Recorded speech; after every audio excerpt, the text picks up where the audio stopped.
Finally,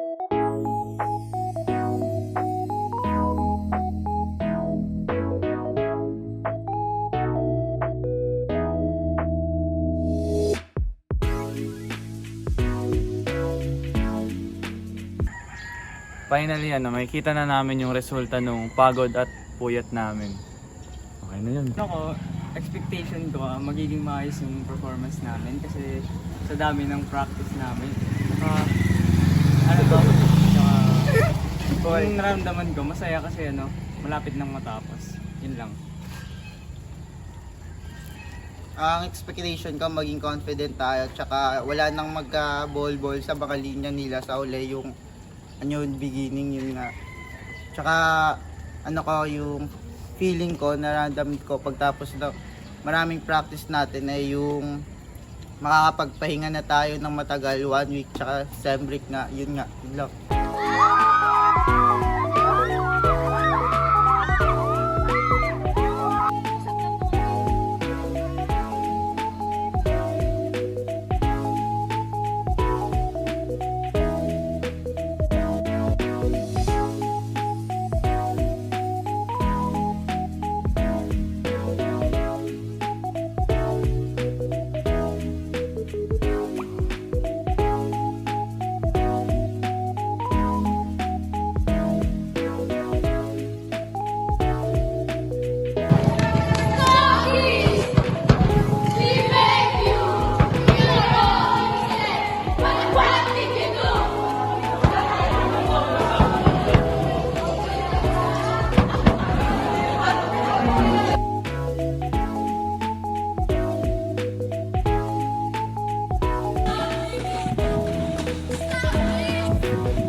Ang expectations ko po sa Just Chant is, syempre since crowded, magulo po yung mangyayari. Pero alam ko since kaya ng nation builders na mag-perform ng maayos, magiging maayos. And sa tingin ko yung difficulties na na-experience or naranasan ng mga nation builders sa pag-prepare ng Just Chant as well sa mga exhibit ng grade 12 is yung pagsasabay-sabay ng deadlines and projects while kino-compose yung Just Chant. Sa section namin, personally, na-experience namin yun, na-loaded kami ng sobra and umabot sa point na hati-hati na yung oras namin for Just Chant and for other ACADS related din naman ng project aside sa Just Chant.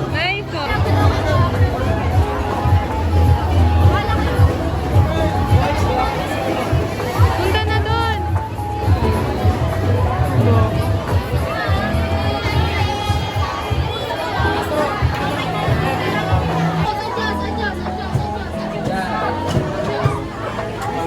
Excitement alive as we welcome our next contestant.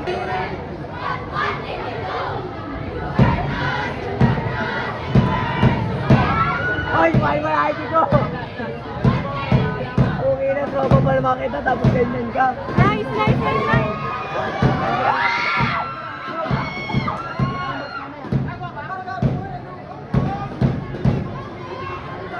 Ganda ng bass drum nila, bro. Sorry, yung tulog talaga.